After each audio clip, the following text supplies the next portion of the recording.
Hello, listeners. Welcome to another episode of the Jacob Shapiro Podcast. As usual, I'm your host. I'm Jacob Shapiro, partner and director of geopolitical analysis at Cognitive Investments. Rob and I are back at it for our weekly chat. Before we get into it, one brief point of housekeeping, and we talk about this for the first couple minutes of the podcast.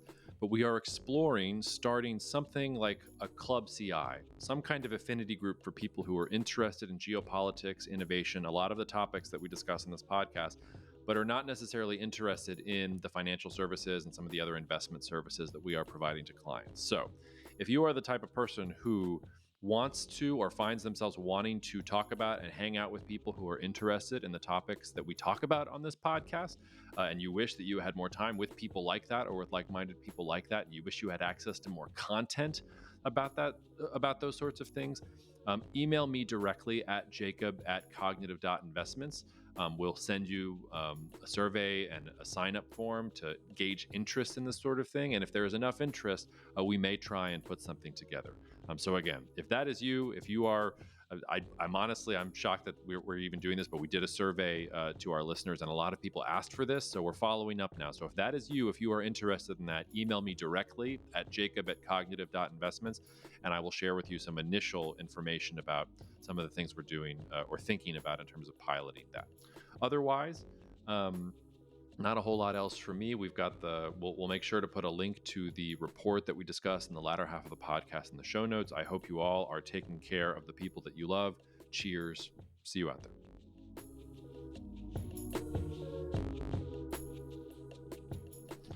All right, well, Rob, before we get started this morning, and it's bright and early for me, if you're looking at me on the YouTube, guys, this is what I look like approximately 22 minutes after I roll out of bed. That's how much I care about you guys listening to this podcast. We mentioned in the intro, we don't exactly know what to call it yet. We've been calling it Club CI, Planet CI. If you've got a better name, maybe reach out to me and tell me after we tell you what it is, what you think it should be called. But the idea is we've had lots of people who aren't necessarily interested in consuming our services who still are interested in geopolitics and innovation and investing and want to either be connected to other folks who have similar interests or want to be able to talk to us about some of these things. It never ceases to amaze me, Rob, that people after listening to this podcast want to talk to us more. I would think that you would be completely bored and afraid of us, and just the fact that you're listening to me is a compliment. But there it is. So as I said in the intro, you can email me directly at jacob@cognitive.investments, and we will send you some more details. We don't even know if we're doing it yet. We're piloting it. We're putting out some feelers. We're seeing if it makes sense to try and set up. Is there anything you want to add, Rob, to tell the listeners about what it is and why they should email us if they want to? No, well, I haven't heard your introductory comments because you haven't recorded them yet, but I know. so I'm sure you'll cover most of these points. So Time travel. Time travel is our first thing on the innovation strategy that we want to discuss with these new Planet CI members. yeah, no, I guess the only thing I would say is I think what we're looking for is to create something that's unique and special and not the usual uh, talking shop bullshit, essentially. So I think we can do that. So I'm excited about it.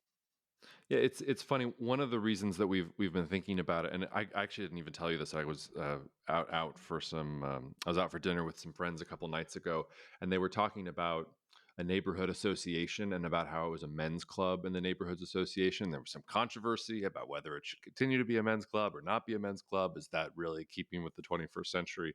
And I've sort of always found myself thinking that one thing that modern society has lost is just the idea of clubs and associations in general. Like my grandparents, especially on my mom's side, they were members of like several different clubs and organizations, and that was their social life. Like their social life was not at work. It was not with their college buddies. It wasn't anything like that. It was like, no, they joined these groups where they had similar interests or were in similar areas or kids of similar age. And that was the way that they actually um, made friends. And if you actually go back and read George Kennan's very famous Telegram X, where he talks about, everybody thinks George Kennan was all about containment, but he actually wasn't really about containment if you really read him right.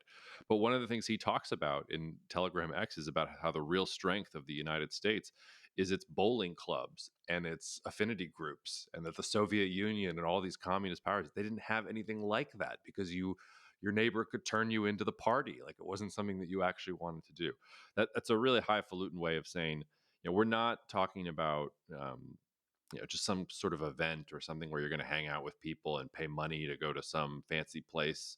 We want it to be comfortable, but it really is we're testing the waters on whether there's enough interest in these subjects where people would want to invest both time and money into building some kind of affinity group. Which is why we've had so much trouble. I think. What would we even call it if we launched it? Is it a club? Does that have bad connotations? Is it an association? I don't know. So, um, with that maybe out of the way, then let's move on to what people are actually here for, not to hear us pontificate about clubs and esoteric ways of hanging out with each other. As we promised last week, we are going to spend most of the time talking about an interesting study about about cash transfers and really about the meaning of work in general. And as Rob pointed out to me before we started recording, really all the things that are tying together what we're talking about today have to do with inflation. But before we get to that report, and we'll include a link to it in the show notes, it's kind of been a crazy week, Rob. We've got Venezuela elections, and if you missed the emergency podcast with Elo, it's a really excellent one. I would suggest you go back and listen to it. I don't think we will touch Venezuela that much on the podcast. But I mean, also some interesting things happening on the fringes of the world in general. Japan raised interest rates, which I thought was particularly interesting. Israel is assassinating everybody. It seems like Ismail Haniyeh from Hamas. They assassinated a Hezbollah commander. Seems like we're about to get some more Iran-Israel fireworks. Um, Ethiopia said that it's going to float its currency, and for the first time concluded a major deal with the International Monetary Fund. So that feels like pretty significant news, pretty strange. There's an Angola potential ceasefire peace deal in the Democratic Republic of Congo. I mean, so you poke around, there's lots of things going on. Um, but I think it's Ethiopia, and I should have mentioned. I always forget Nigeria for some reason. The massive anti-government protests that have broken out across Nigeria in response to some really, I mean, bone-chilling inflation. We're talking like 30 to 40% year on year, and 18 consecutive months of inflation. And I don't think they're record high level numbers of inflation for Nigeria, but anytime you're flirting with records in a country like Nigeria with an inflation history like them, pretty notable. So where do you want to start, Rob? Why don't we start? I think it would be helpful in speaking of some of these individual circumstances to hear about Nigeria and Ethiopia, because these are nations that listeners might not be super up on what's going on, or what your thoughts are, and then we can sort of tie that into some of the broader frameworks that we think connect some of these around inflation and economic adjustments and things like that, because there are definitely common elements to all of these stories, but there are different situations kind of backing into those common elements as well. So maybe start with the differences.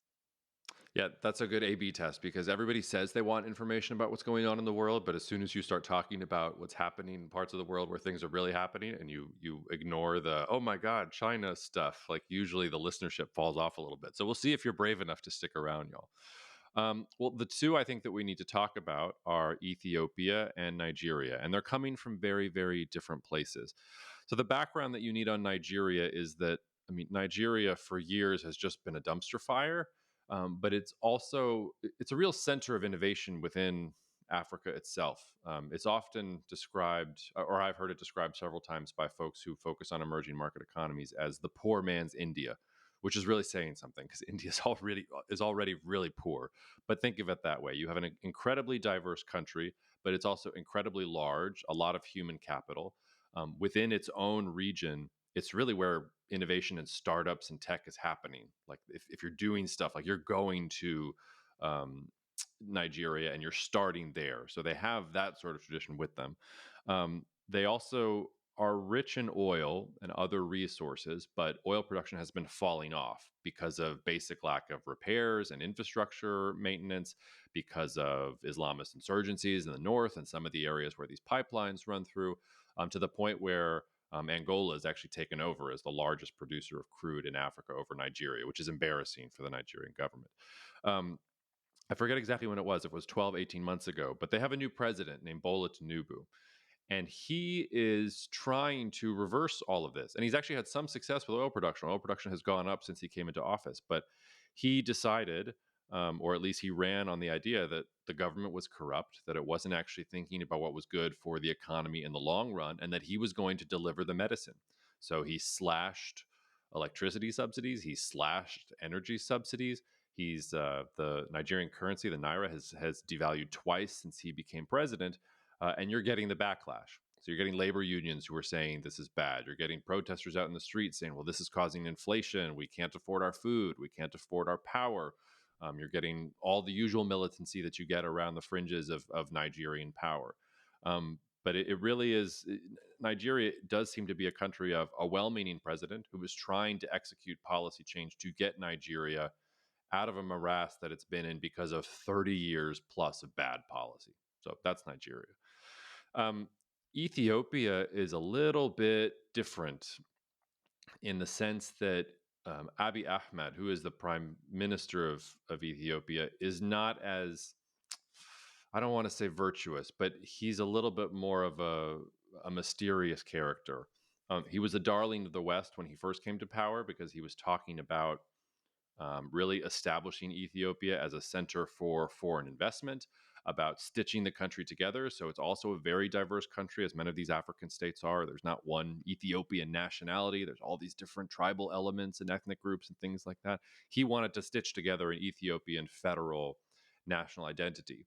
And people loved that idea and thought he was this big reformer until the Tigrays challenged this notion and wanted autonomy or even independence within the Ethiopian federal state.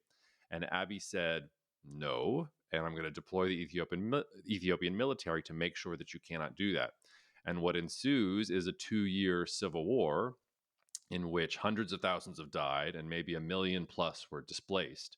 And all of that foreign investment and foreign capital went running for the hills. I myself, I was very optimistic on Ethiopia up until about 2019 when I was dealing with companies that were looking for off the beaten path places to locate manufacturing. Ethiopia was sort of my, hey, if you have some tolerance for risk, like labor is good here, human capital is good here, geographically we're pretty good. It's technically landlocked, but we can get around that with some of its relationships with countries on the border, and maybe they're trying to change that. I revised my view as a result of the Civil War, and I took a loss on that one, that it wasn't correct. Now, what you have is that the war has stabilized. They've managed to get violence down to a certain level, and now Abiy is trying to restore that shine for investors. So he's doing several different things, but the big one here is planning to float the currency, which caused a 30% devaluation almost overnight. And the second part of that is that now they're going to get a fairly large tranche of funding uh, from the IMF. They're going to save almost 4.9 billion from debt restructuring as a result of some of these deals and the things that they're doing. And I think the initial disbursement that they're getting from a credit facility from the IMF is going to be 1 billion. God, I was and I went on AP, and the listeners can't hear this. I just got assaulted with a bunch of ads as I'm trying to find this number for you. So if I look like I just had a seizure, that's why. Anyway, $1 billion disbursement and $3.4 billion credit facility overall. So those are some of the background details there, but they're very similar in the sense of the national structure and things like that. But I think they're very different in terms of both geography and also recent past and what these leaders are trying to push for in their respective countries. The thing I find very interesting about both of them, and the way that I think that they connect to Egypt, which we spoke about last week, is just this notion of sort of orthodox restructuring of these economies and doing things that the IMF approves of in order to release funds for IMF rescue programs, or in part because they just believe it.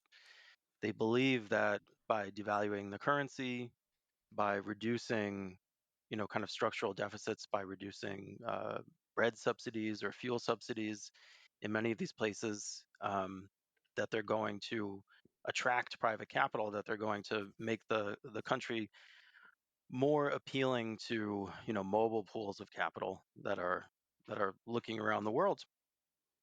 And I think this is a really interesting conversation, and we spoke about this a little bit with Egypt, but given some of the developments this week in those two countries, it's worth thinking about this in a broader way, which is under what environment does that work and what environment does it not work?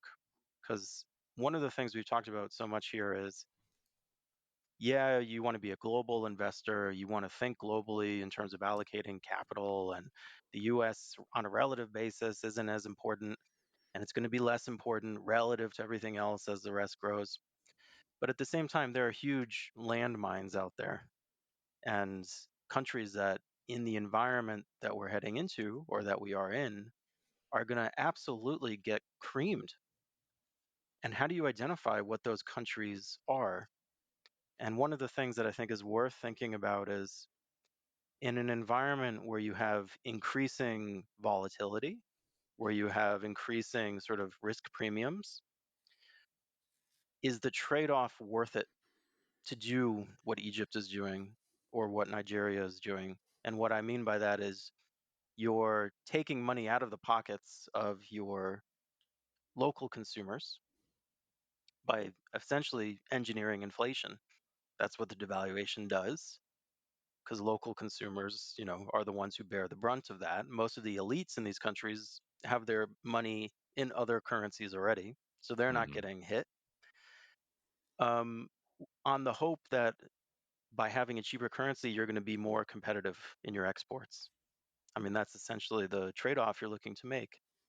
And I would suggest that in an environment where inflation is already high, and for all sorts of reasons, consumer sentiment is fragile, that that's not a good trade-off. And that historically, if you look, when countries try to do this against a background of global disarray and inflation, they don't usually emerge stronger, they emerge weaker. And on top of that, they run the risk of setting into motion sort of a self-reinforcing problem.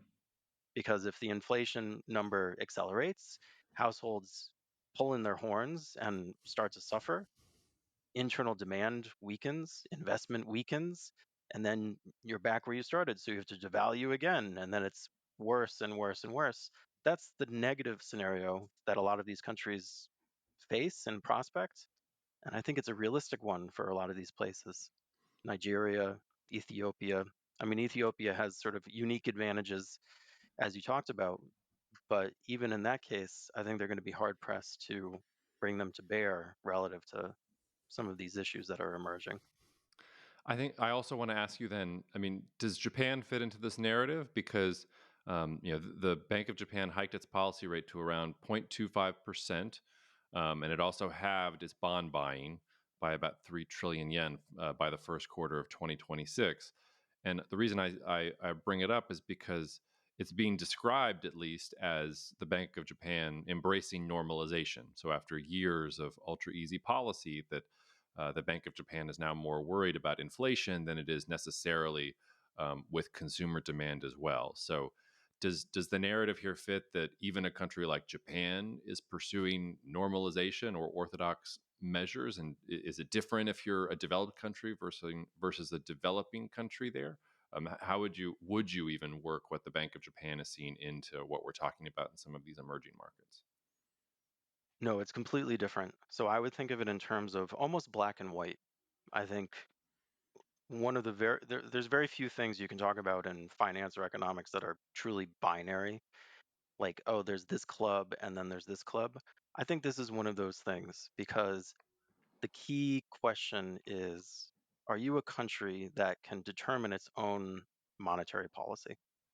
And there's a small handful of areas that can do this. The United States, most obviously, Japan, the European countries, and China. Those are pretty much the only ones.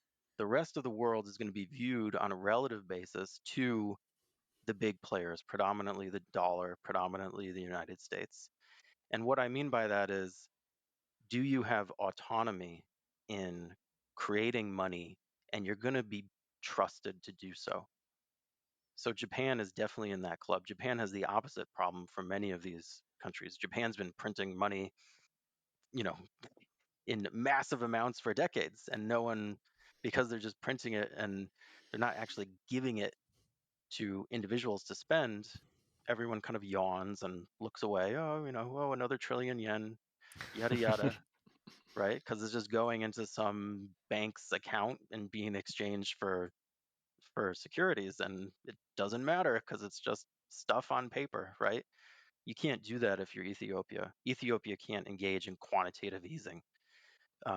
And because these countries don't have truly independent monetary policies, that they need to retain um, sort of that discipline vis-a-vis the United States, vis-a-vis the developed nations, the currency becomes the outlet that they use to try to relieve the pressure, and that Mhm. creates all sorts of problems because they don't have the credibility to put a stop to it, a circuit breaker, if things do get out of hand.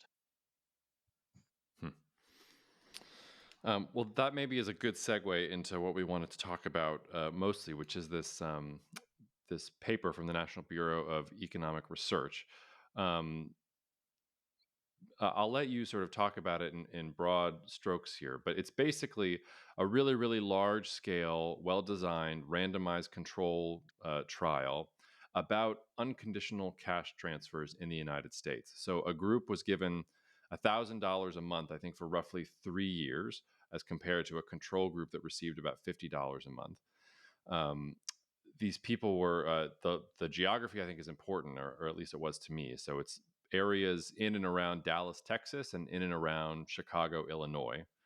Um, and so they were trying to find out if cash transfers was something that was good, because there's a lot of uh, I guess there are a lot of policy implicate or not a lot of policy implications. There are a lot of policymakers who have been saying, and policy researchers that have been saying, that a good way to alleviate poverty is just to have direct cash transfers. Don't make it tied to other things. Just give people cash, and if they have the money in their pocket, they will be empowered to go get more education or go find better jobs or save or invest, and that they'll do better in the long run. I think, Rob, you're going to underline the negative findings from the study. The study itself said that it found results that provide support for both sides of the debate. So it found that reductions in, for instance, reductions in labor supply were smaller than what had been documented in some settings. It saw that there was spillover to other household members who also sort of worked less as a result of the direct transfers. They found no evidence that job quality or human capital improvements helped at all. So just a big fat zero on human capital. They did find, on the other hand, that participants showed more interest in entrepreneurial activities and were willing to make more risks, or to take more risks, I should say. So they try to put that lipstick or on the pig, or give a silver lining to what's going on into the study there. But I know that you're thinking that the study was hoping for one answer, or at least was maybe funded to give one answer, and it gave a very, very different answer. Yeah, I think the best way to start with this is to begin really high level as to why we should care about this and put this into context relative to the conversation we just had about Ethiopia and Nigeria and, you know, foreign places like that, and then speak to the study itself and what it means very specifically. Hmm. At the high level, why does this matter? It matters because the problems of the United States, and to a lesser extent or equal extent of Europe and developed countries, is not lack of capital. Ethiopia lacks capital. Nigeria lacks capital. They would invest in a lot more stuff if they could, if they can get the capital to do it. They have plenty of people. Nigeria has 180 Yeah. million people, and half of them are under 25 years old. I mean, they have people, coming out of their ears. The issue in the United States is in many ways the opposite. And it's not just about demographics, it's about where is the scarcity, because historically we have more capital than we know what to do with. Um, and so, investment markets tend to be very efficient. Capital chases after, even fairly low return or or no return opportunities, depending on how animal spirits are doing. Hmm. That's been the experience of the last few decades. It's been one freaking bubble after another: housing, tech stocks, Bitcoin. Like, that's just how we do things. But the scarcity is not capital. The scarcity has been on the human side. And this is really important because if you look at the problems that have been emerging in recent years, it's not a lack of capital, it's a lack of people. And the inflation that we've experienced, and remember, this wasn't just in the post COVID period, it was more pronounced and more severe. But this was also the case in 2018, 2019, as the economy started to run hot. Hmm. Inflation started to go up. I mean, it's so hard to remember. It feels like a million years ago. But at that time, Jay Powell was, in a verbal battle royale with Trump about raising interest rates or not and inflation. That's symptomatic of the broader disease, which is that we have a scarcity of labor. And any business owner in the United States or anyone who knows a business owner can tell you it's really freaking hard to find people to work for you. That's the number one thing that people complain about and struggle with. So that has been the issue. And just to put some numbers around that very briefly, because it's helpful to think of this in concrete terms. If you were to look at unit labor costs, so this is per, person or per hour worked, what is the inflation to the employer? How much do you have to pay them, right? Hmm. And throughout the 90s, it was sort of low single digits, and then as the economy deflated and unemployment got higher in the 2000s to like the early 2010s, you were flirting with like 0%, 0.2%, 0.5%. And what does that mean? It means that's lower than productivity growth. So if productivity growth, the amount of output you're producing for every hour, is higher than your cost, then that's great. They love that because you're giving them more than they have to give you as a worker. And what you've seen in the last decade, heading into the latter part of the 2010s, is for the first time I'm looking at a chart that goes back to 1975. Since the first time since 1975, that downtrend in sort of the moving average is going up again. So it bottomed around 2010 at like zero. Hmm. And by 2018, 2019, you're talking about the high 2% range. And currently we're at 3.2% if you just take a smoothed average. So what does that mean? It means the cost of a business for every hour of work, like this is controlling for inflation, just the actual real cost is going up 3.2% year over year. That's significantly more than productivity. It means you're having to pay people more relative to what you're squeezing out of them. And this is the core underlying problem for US business and for economic growth, which is we have uh, a scarcity of humans, of people who want to work, and that's raising unit labor costs for the first time since our parents were our age or younger. I mean, two generations almost. Yeah, it's funny. I was talking with an architect friend here in New Orleans just yesterday, and she was telling me that interest in projects, especially residential projects, had finally started to fall off a cliff. That for the first time, some of the contractors she knew were reaching out, asking if they knew of any jobs. And it wasn't because of materials, because lumber is back down to earth, and most of the materials are back down to earth, and it's no longer waiting 3 years for a freezer like I was when we were doing some renovation a couple of years ago now. But it was that they just can't find workers, and that the subcontractors are charging so much money that there's sticker shock from people in doing these projects because they can't do things in an economical way.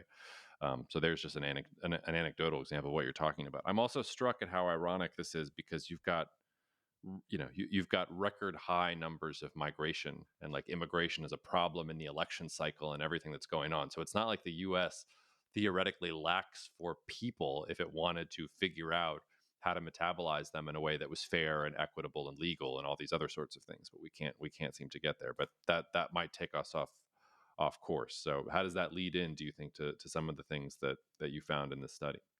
Yeah, and obviously immigration is a key element to come out of this, which we don't have to talk about today, but I think it's worth pointing out that that's a major issue. And just anecdotally, by the way, I don't think I told you this, but my wife's brothers, who are all engineers here in France, they're all have been training as electricians. because there's such an Hmm. opportunity to do just electrical work on the side. They all just last month took the exam. So now they're doing their day job as engineers and then they're moonlighting as just electricians because there's so much money on the table because there's no electricians. Well, it's funny you say that. So shout out to my good friend Mark, who's probably going to listen to this podcast, not immediately, but he usually listens sooner or later. And he and I have talked about this in general. We've talked about it from the point of view of college education, where, and you've probably seen this, Rob. You know, I don't have the exact statistics in front of me, but fewer and fewer men are going to college. It's the percentages are getting skewed so that more women are going to college and fewer men are going to college.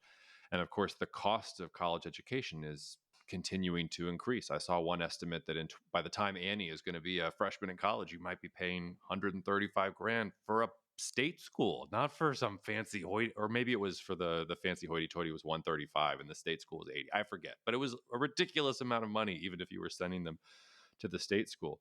And my friend Mark has talked about how he knows some young people in his life who they don't want to go to college at all. They'd rather go be an electrician or a stonemason or some job where they can make 100K as soon as they have their job, and maybe there's a ceiling on what they make over time, but at least they're going to be making good money from the moment that they graduate, and it's something with their hands and it's something valuable and tangible, and they don't have to get involved with all of the politics that has happened in universities and things like that. So, I mean, we might actually get into that exactly, but I've heard that anecdote from other places too. So, Well, just to follow up on that before we get into the actual study, the other data point I think it's worth noting in this context is if you look at the labor force participation rate for men in the United States, prime age men only. So this is leaving aside aging of the population, youth doing other stuff rather than getting jobs. These are men aged 25 to 54.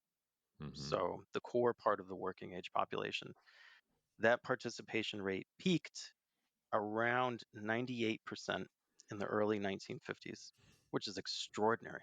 If you think mm-hmm, 98% of men had jobs or were looking for jobs at that point, and it has declined in basically a straight line since then. So by the early 80s, it was at 94%.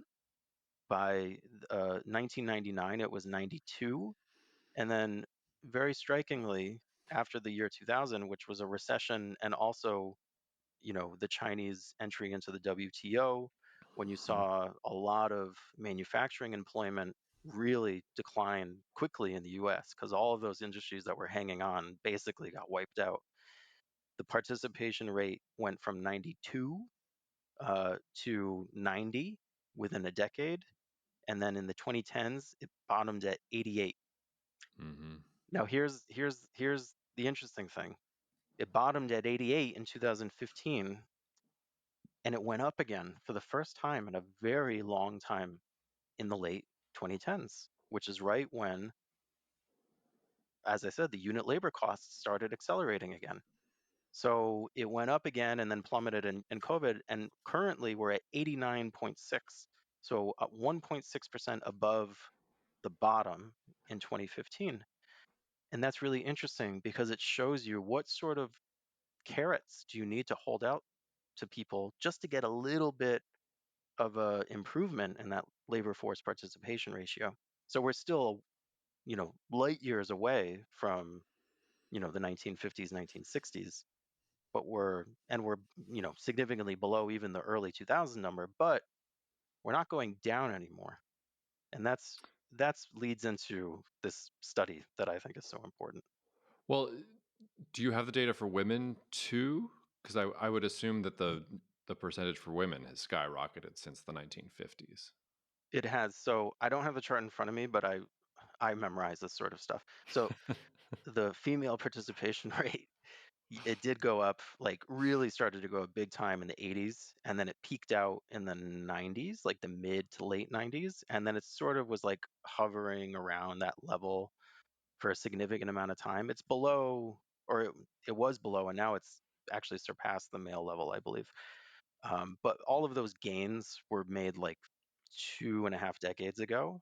And since then, female labor force participation has remained more durable than men, but it has come down from its peaks. Mm-hmm.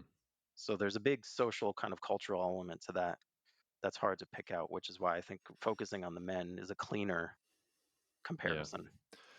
Yeah, I mean, it's interesting to frame it that way. So, I mean, the paper, as you're talking about, if you have an excess of capital, which is how you're describing the United States, and a shortage of workers, or at least worker skills, I guess maybe it makes some sense to try and transfer the cash directly to people so that they can get the skills that they need. Or if they're not going to work, at least they can. I don't know. Like, how are you going to square that with what they found in the study? Well, that's why I think this is the I made such a big deal about this study because I haven't seen anyone else talk about this. And this to me is a huge deal. And the reason is sort of what you say, because there's a very strong uh, you know, interest group or constituency in the US that has been calling for sort of universalized income. So pay people below a certain income threshold $1,000 a month, or there's different schemes and different ways to design these programs, but that I'm sure everyone who's listening to this has been familiar with some of this talk and has you know probably been following this at some distance. And this is really important because the philosophical argument behind this is twofold. The first is that this is a major way to share the benefits of the capital accumulation, the wealth growth that's been happening in the US, that's been driven more and more by a you know, smaller percentage of the workforce as people drop out. So you redistribute, give people an opportunity to sort of realize themselves, get a leg up. The positive vision of this was that people would use handouts, free money, to do good things, to get a better job that they would otherwise, because they don't have the wolf at the door quite as much as they did otherwise, to go back to school, whereas otherwise they might not have done that, to start a new business because they have a little extra money to fall back on, in getting it going. Like all of these sort of ideas, and they intuitively they make so much sense, right? It feels right. Like, yeah, provide this to people, and maybe you'll even solve some of these labor force participation issues, some of these other social issues that we're experiencing. And the reason why I bring this up is because the results of this, which is the first large scale, well designed, randomly controlled trial of this ever done in the US, were just so goddamn bad. And it and I know you said that the study authors tried to say, oh, it supported both sides. If you look at what's actually reported in the results, it's unequivocally bad. And that has huge implications for not only, specifically these universal basic income programs and the people proposing them, but also for this notion of like, what is the future for a capitalist economy? What is the future for the United States? And the reason why I say that is, and we can talk to the specific issues within the paper, but the general takeaway is that like leisure is good. People like leisure. And it makes sense when you think about it. Like all of the stuff that people like to do is like pretty cheap or next to free. The internet is free, social media is free, video games are cheap. Um, and people have talked about this, and I've heard people writing about this in sort of the cultural sphere, like, oh, why would people get a job when they can play, Fortnite all day? That sort of kind of old man shaking his fist sort of stuff. But the data really does put a feather in the cap of that argument, and it puts real numbers around it. And that's really, really noteworthy because what happened was in this study, basically the people who got handouts like meaningfully decreased their participation in the workforce. They did not go back to school. There was no evidence of any human capital formation. Like people didn't take this and read books and go start businesses and go back to college. There was none of that. They didn't even, if you look, I mean, it's really messed up. If you look at specific, because it was such a well designed study, they they collected specific information on, like, well, what did you do more of? Like, very specifically, walk the dog, do the dishes, like that sort of thing. There was no increase in exercise, in community involvement, in caring for older people, in caring for your own children. Even the Yeah. people who have kids did not care for their own children. They just were But, working less and they were spending it more on leisure for themselves. well, and not only that, they cared for their own children less. Like, it wasn't just that it stayed stagnant. It was like less childcare, less sleep, less exercise was actually just about flat. But yeah, I noticed that.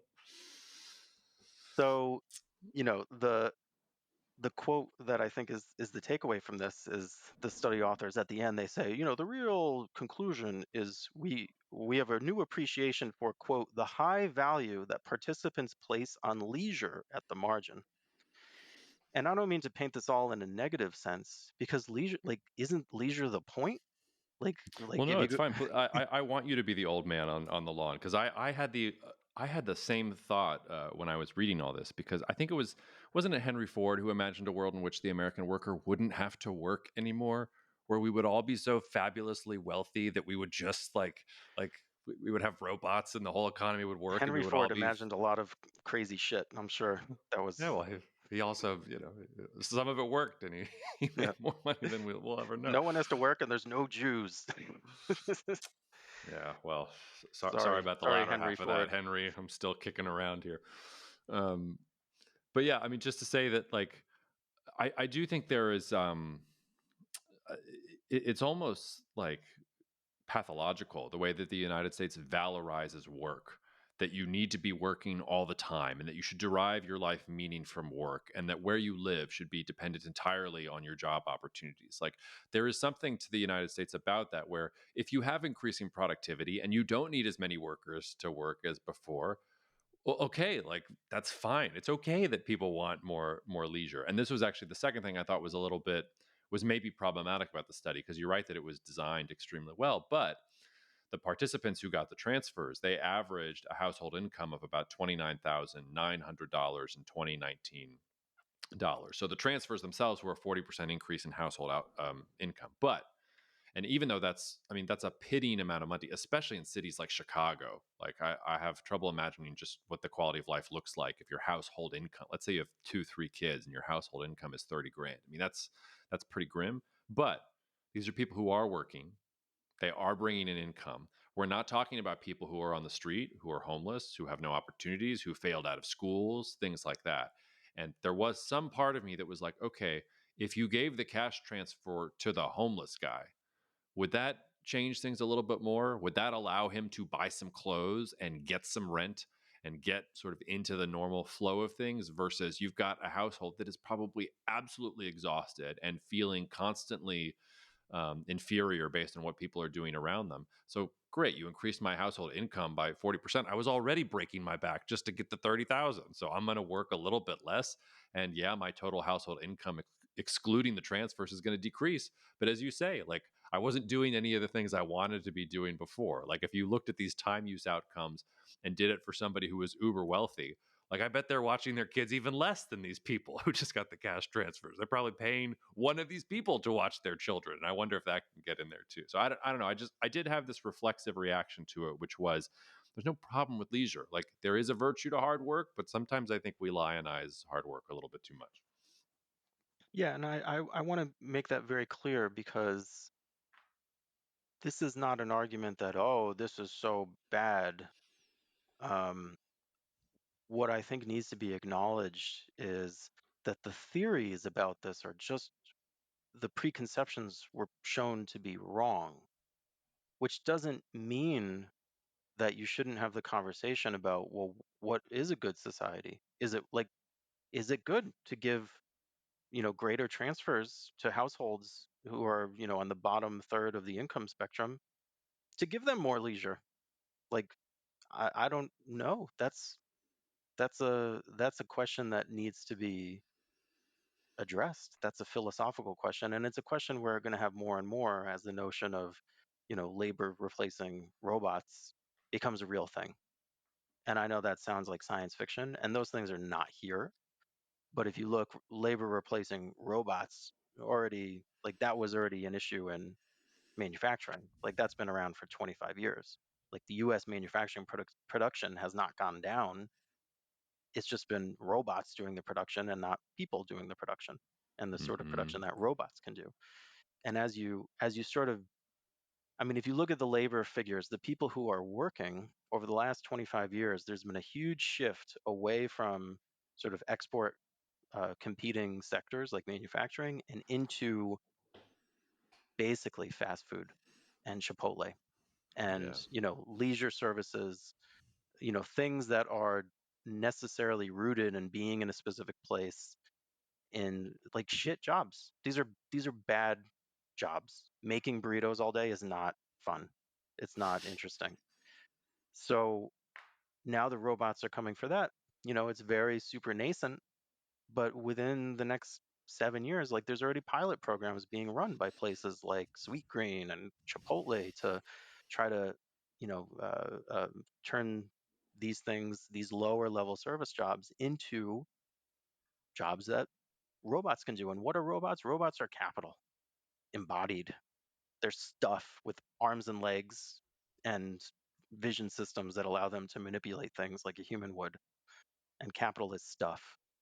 So I'm sort of going on and off the deep end here, but my point is like leisure is not necessarily a bad thing, but we need to have a realistic discussion about what are we heading toward here? Because clearly the notion that like, oh, you're going to do this and it's going to be this uplifting, thing, and like that romantic vision is clearly not playing out and is not going to result from these programs. Yeah, I'm with you there.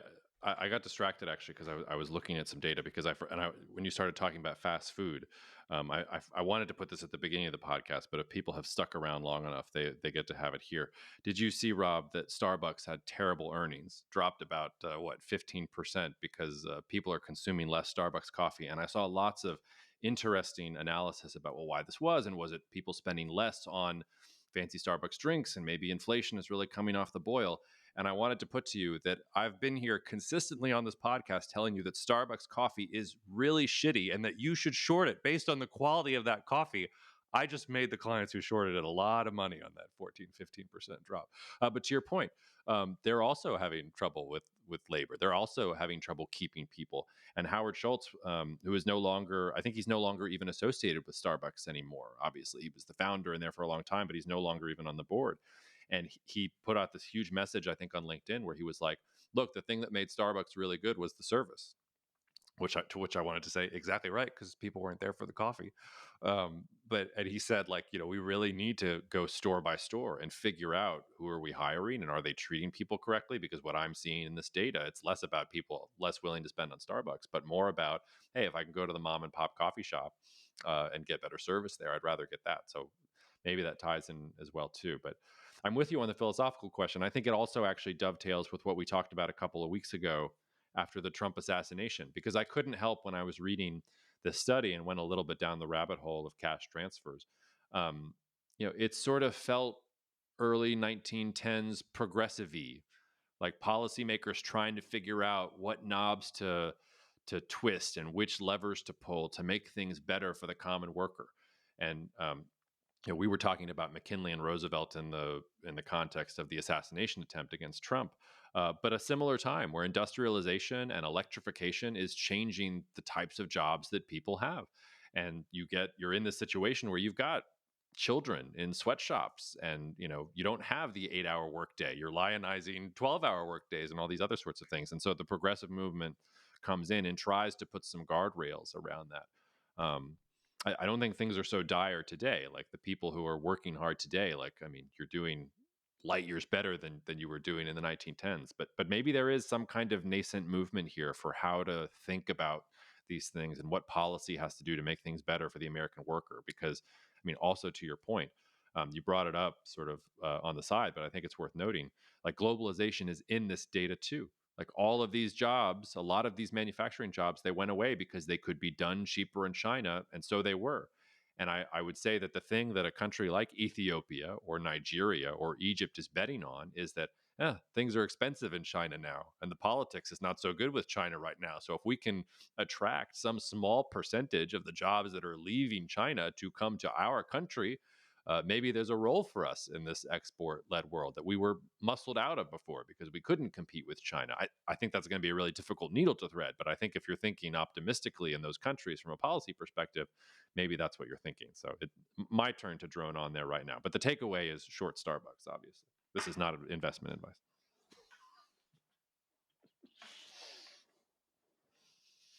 Well, you said last week that you didn't think you had a very big podcast, but clearly it was big enough to tank Starbucks consumption globally when people realized that the coffee sucks based on your I am just a disclosure. small I'm just a small man sharing his ideas about my wife for my birthday got me a gift. She got me like a vacuum sealed thing so that I could actually grind my own beans. So when I'm on the road, I no longer have to deal with the disgusting stuff that's on the road. Thanks, honey. I appreciate it.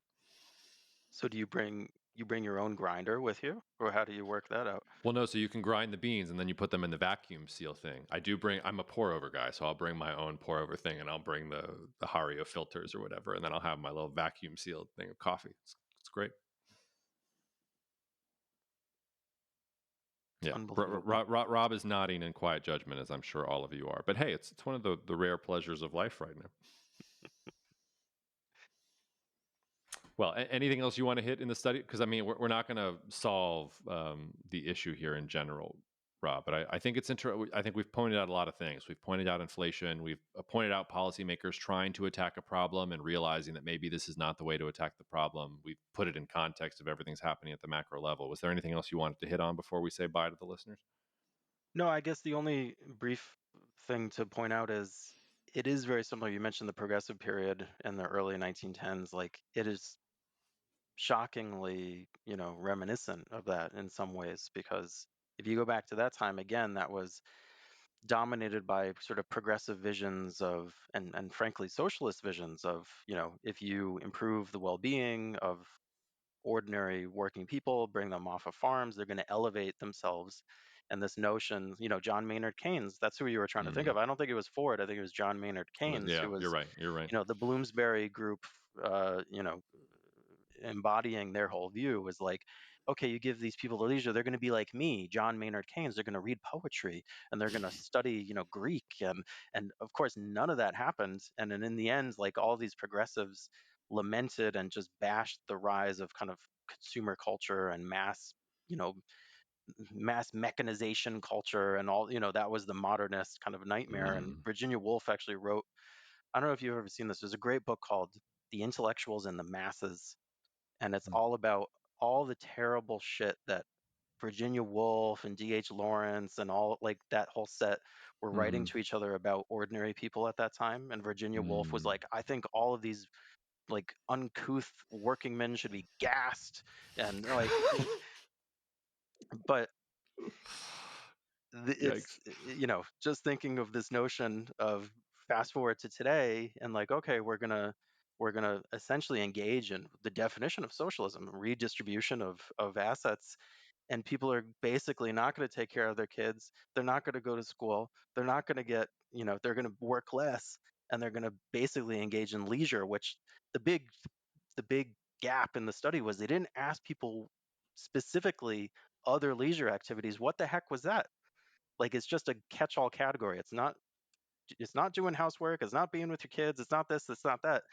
But they don't say like, were you playing, the Harry Potter PlayStation game? Were you, scrolling Well, on your phone? Like does I'm it sure make a it's a lot of difference that. though? Because that actually goes to what I was trying to say. Because okay, like reading, like learning to read Greek and reading Keats and other romantic poets. I mean, that's leisure. It's not doing anything for the economy. So if they were hoping that they were going to turn all these people into perfect No, little gentlemen, reading was a separate category. They were not reading. That's for sure.